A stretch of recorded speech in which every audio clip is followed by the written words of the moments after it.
Hey friends, it's me, the Ebony Otaku, the well-rounded nerd. So as you can see, I am not in my home. That's my pile of clothes for my flight in the morning. I want to be comfy tomorrow. I really wanted to do another video while I was on the road, and I planned to play some video games and film, but just my travel did not work out the way that I wanted it to. So it just kind of put a cramp in my style and my time. And I kind of just want to do more relaxing and like movie and YouTube watching tonight than I do filming. But I still wanted to do an on the road video. So I decided to get a little creative. So first things first, last time I did one of these like I'm on the road videos. I kind of like went through like some of my little nerdy accoutrement to help, just express who I am when I'm, on the road. Because I'm corporate. I'm a corporate trainer. It is my job to teach people. I'm in a hotel right now. This particular one is a Residence Inn. So that's a kitchen over there. It's got a little bar. Why did I pile my clothes there? Just because I did. But like the bedroom area over there, and there's like a really nice big bathroom in this particular city that I haven't named, but in this particular city that I come to, I used to come here quite a bit back in the day. And back in the day being like 5-6 years ago, I always stayed in the exact same hotel. And I really love this one. They do a really good job. I know what to expect. I know the breakfast is good. It is the right distance between office and airport to me. It's in an area that's close to food I like. That's like travel tips. If you're gonna get a travel job, like areas that you frequent, if you go to the same places over and over, like find a place that's comfortable that feels like you're going home. Because it makes travel less arduous. But like today, I was doing the same class I did last week, actually, which I guess this is coming out 4 weeks after that last video I did. So this may or may not make sense to you if you didn't see the last video. Go watch it. But I talked about some of like the ways I express my nerdity when I'm on the road, because I'm one of those people who doesn't believe that people should hide who they are. Now, granted, we must do things that are in service of what we want to accomplish. If you being you is not serving you to get you to where you want to go, we might have to make some adjustments. But overall, we all have personalities. We all have things that we love, ways that we love to be and show up in the world. And one of the conversations we had tonight at dinner, I had dinner with one of my leaders and another coworker, and we were just talking about one of the things we love about our company is being able to show up as our authentic selves and celebrate people for who they are. Like, I don't want to work in an environment that doesn't let me be who I am. I like me a lot. I've worked real hard to cultivate this personality and I don't want to change it for anybody. Everyone's not that lucky. Not every work environment lets people be exactly who they are. Like right now, she's got the fro out, which doesn't seem like a big deal, but there are still places where people don't consider this hair professional, even though this is the natural way that it grows out of my head. This is me only having washed and combed my hair. That's it. I haven't blow dried it. I have not set it in curlers. I've done nothing. I washed it, I combed it, put a little coconut oil on my hands from the Trader Joe's, not sponsored, and that was it. This is my hair. And there are still places right now where people would say, well, that doesn't look professional. Well, hell, when you say natural hair, everybody's hair is different. I mean, have you read the description of Hermione Granger? Bushy brown hair, So I really appreciate that. And it was really good conversation, and it got me thinking, I love talking about the nerdy stuff on my channel, but I also like to let people have a peek into what it's like to, be this way all the time. Because I'm a person who loves color. I am someone who loves to do stuff with their hair. Like the reason my hair is down right now is because I'm in between braids. When you have, African descended hair, we do different things with it to put it into protective styles, and braids for my style of hair. Like I've got really fine hair, very fine, soft hair. Braids do really good for it, but I can't wear braids 100% of the time. So I'll go 6-8 months wearing braids, and then I'll let my hair down for a month or so, and then it goes back into braids. This hair is maintenance. Braids are easy, and plus I can have color with braids without coloring my hair. I've watched too many Brad Mondo and Hair Buddha videos to ever put bleach on my hair. I'm not gonna do it. thank God for weave. You know, thank God for the fake hair. So I can get all the color that I want. But I got to show off a new piece of jewelry. For travel, the guys were asking me about my different jewelry because they noticed that it was a little nerdy, and they were like, is that Earth around your neck? And I was like, yes it is. This is the sun, this is Earth, and this is the moon. So like all my travel jewelry is like space themed. So that's part of my nerdity. Me and my husband are very much people who love like the stars and all that kind of stuff. One of the initial dates he took me on, we went to an observatory. It wasn't an expensive day. It was actually the same day that he made me the kite. I had made dinner. I think I made curry, chicken tikka masala for him. We went to a park, we had a picnic, he made me a kite, we flew the kite, and then he took me to the observatory that evening, and we got to see Jupiter and Saturn on a perfectly clear night. It was insane. Anyway, but that we like that kind of stuff. And the date he meant to propose to me on, but he actually ended up proposing earlier. I'll tell you that story sometime. He took me to a local observatory where we got to rent private time with the astronomer and his assistant, and he basically took us on a personal guided tour of the stars where they would key in coordinates and we would just look, and then they gave us like images of all the stuff we looked at and the nebulas and just cool stuff. The more I talk about my life, the more I'm like, dadgum, you had a good life.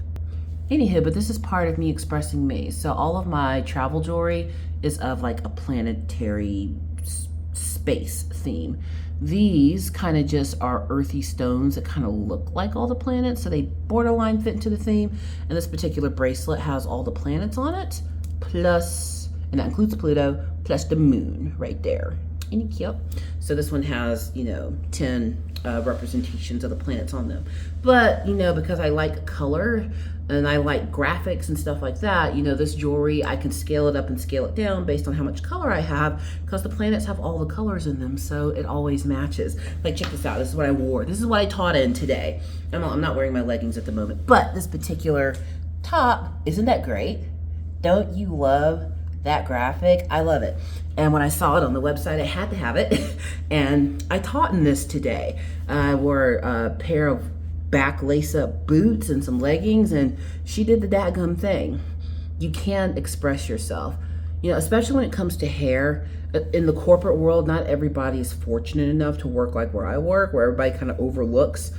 I don't even want to say overlook, but just people actually don't even recognize me as me if my hair is not colored. Honestly, everyone's so used to me having some cool style in my hair. And I've always said to people, and especially when I was doing diversity and equity training for a long time at my company, and hair was one of those things we talked about because hair is so personal.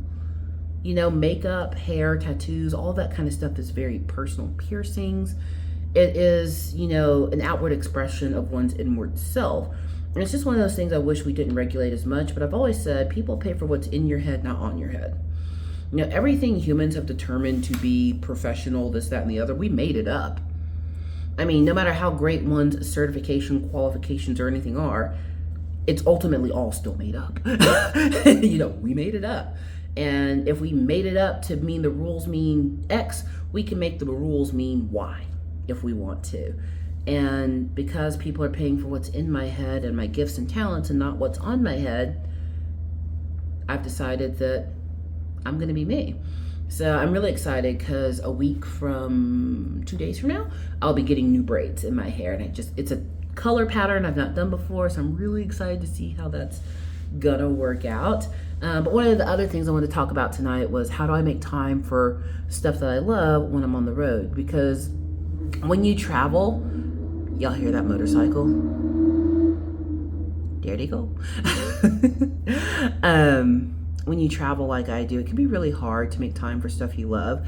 Like I've got 1,000 points of army I'm trying to paint, which I'll just have to, deal with that this weekend and paint as much as I can in between working out and other stuff I love to do, but I'm not around the people I love. The stuff that I find comfort in and enjoy doing, it's not with me. I can't take my entire painting studio with me on the road, although she's trying to figure out how to take some painting on the road. As far as being able to game on the road, you got to bring your laptop. Laptop is extra weight. I have mine. I might play some games in the airport tomorrow. I might not. I don't know. But how does one keep oneself connected to things they like and love when you have to travel? Because this week, let me tell you, my God, today, it was work to get where I was going. I had to fly out on a Monday when I had just gotten back the previous Thursday. So that Thursday afternoon, no, I'm sorry, I'd been gone the previous week, a Tuesday to a Friday. So that Friday afternoon, Saturday and Sunday at home, and had to go to the airport at like 6 a.m. on Monday to come home on Wednesday. So Monday I get to the airport and my first flight takes off on time. Great. I get to my second airport, and this is actually the day of the eclipse. So y'all remember that? It happened 2 days ago in real time, me recording this, but by the time you see this, it would have been a month ago. So remember that whole eclipse thing? Like, I get it. Like, I'm wearing planet jewelry. She gets it. But when people got places to be, they got places to be. And when I got to the second airport, I kid you not, everybody outside who was working stopped working to watch the eclipse. And not for 5 minutes, 3 hours. So I sat on the plane for 3 hours, me and 200 of my closest friends, including the pilot, that poor man, while people stopped work to go watch the eclipse.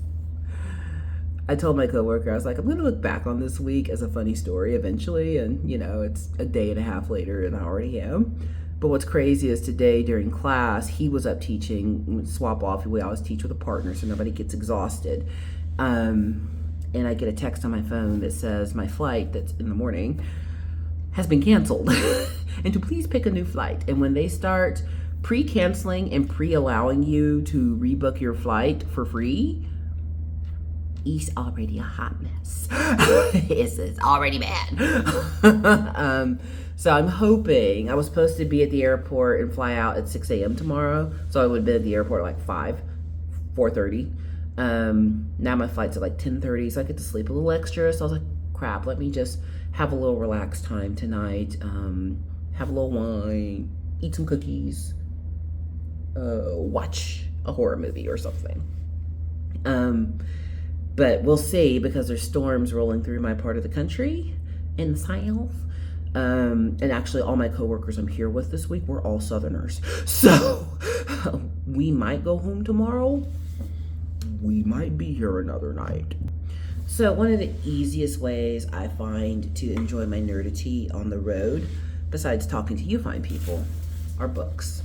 So when you have time in the airport and you have to wait, booking books. So y'all know I'm reading Minkus. I'm reading it myself. I'm also reading it on the channel. I am so much enjoying this book. This is very well written. Dadgum, Justin D. Hill. I mean, you're not paying me to say how great you are, but this is a very well written book. I've made it into part two or three of the first book in here, because this is an omnibus. There's multiple books in here in one book. I've made it some of the way into one of things are starting to come together with General Creed's plan, and you don't see it before.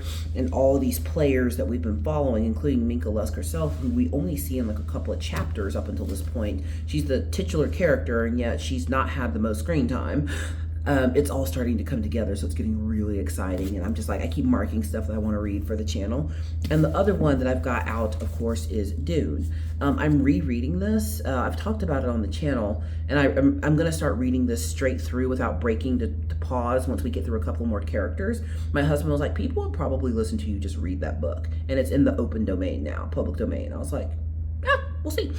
So I'm going to start doing that. But I really enjoyed this. Dune is a hard read. I talked about that with a coworker tonight. We were just talking about different books we like. He loves history and just all this cool stuff. This is a hard read because it's written in like vignettes, basically. And if that's not a style that you like, this isn't for you. Watch the movies. Watch the one where Sting is being weird and Captain Picard is in there for some reason. Watch that. Watch those. Watch Zendaya and Timothy Chalamet, that's his name. Go watch them. Not that one the Sci-Fi Channel did. It existed. But yeah, it is a very difficult read. But the reason I bring right now these two particular ones, and sometimes I bring a Lisa C book with me just because her books are pleasant. They're just so good. Is this is full disconnection from whatever I was doing. So everyone on my channel, if you followed me for any amount of time, knows that I am a great believer and champion of escapism. I had a lot of reality in my world today.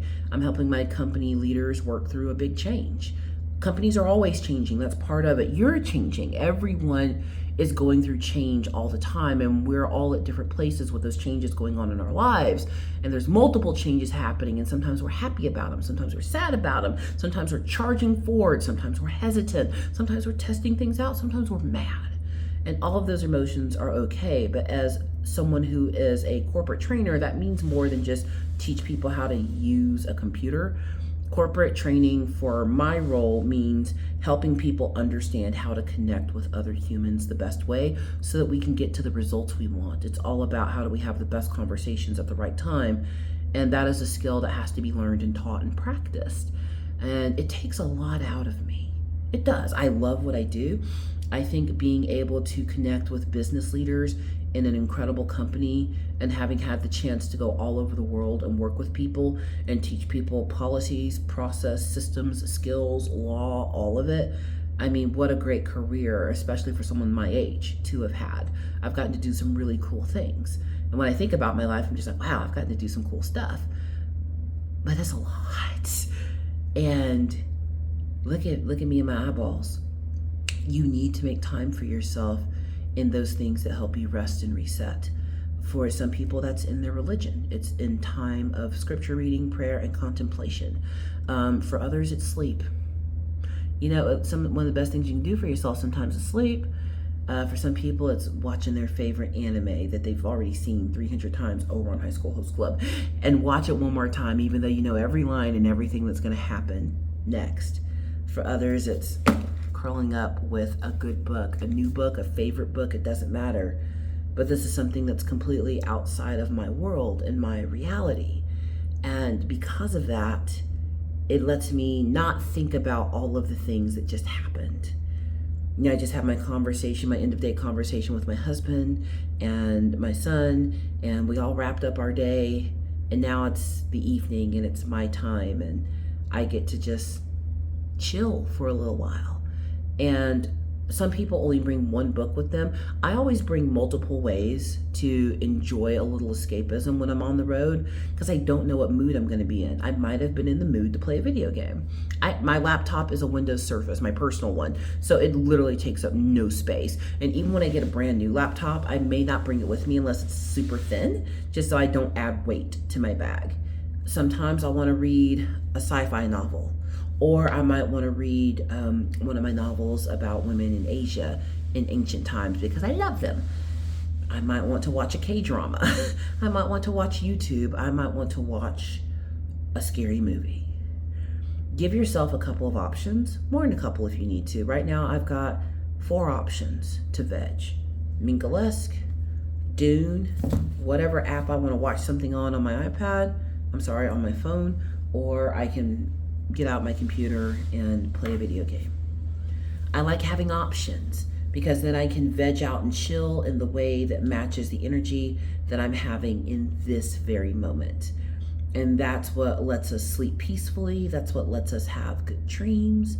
And it's having the ability to engage in things that we enjoy outside of the stuff that's required for life that keeps us motivated to stay in the game. You know, I don't know why I'm adding these little motivational bits into my channel, but I feel like somebody out there needs it. You know, regardless of what nerdity you belong to, whether it's sci-fi, anime, sports, gardening, building, language, art, it doesn't matter. It can always feel isolating when you are really into something and people around you are not. Or if you show up into a space where it feels like there are not other people around you that are like you. But I like to continually remind people that you are a unique, magnificent creation. Everything about you is correct, and the things that you enjoy, barring that you're not infringing on someone else's rights or hurting someone, is completely correct. Humans are allowed to human. And that was a big message I tried to get across to the leaders over the past few weeks, is to remember that humans are allowed to human. You're a human, I'm a human, we're all humans. Let humans human. And the more we're allowed to human and be ourselves, live in our strengths, do what brings us joy, the better the world is. It's funny because, and this will be the last thing I talk about, one of the things we talked about was having visions with your life and what you want to do with your career. A vision is that ultimate good that we want to strive for, because humans make changes for two reasons in life, either pain or gain. Pain is something hurts us, so we move. Gain is something attractive that we want to achieve, so we reach for it. Unfortunately, because of the way humans are programmed, we are more likely to make a move or adjustment because of pain. Something hurt me. We can't even sit in the same position for more than 5 minutes. That's how much pain motivates us. But gain, it's got to be really, really good. When children are small, we tell them things like, reach for the stars. You can be anything you want.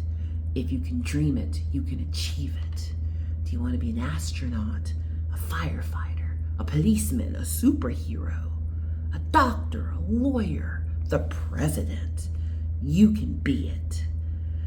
And then once they hit 16, 17, 18 years old, we tell people to get their heads out of the cloud, plant your feet on the ground, and find a way to support yourself that gets you out of my house by the time you're 25.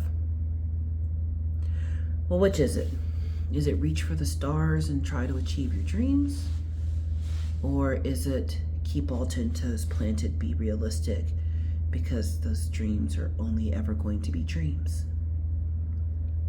I would postulate that we can make some of our dreams realities. And if we can't, that's okay.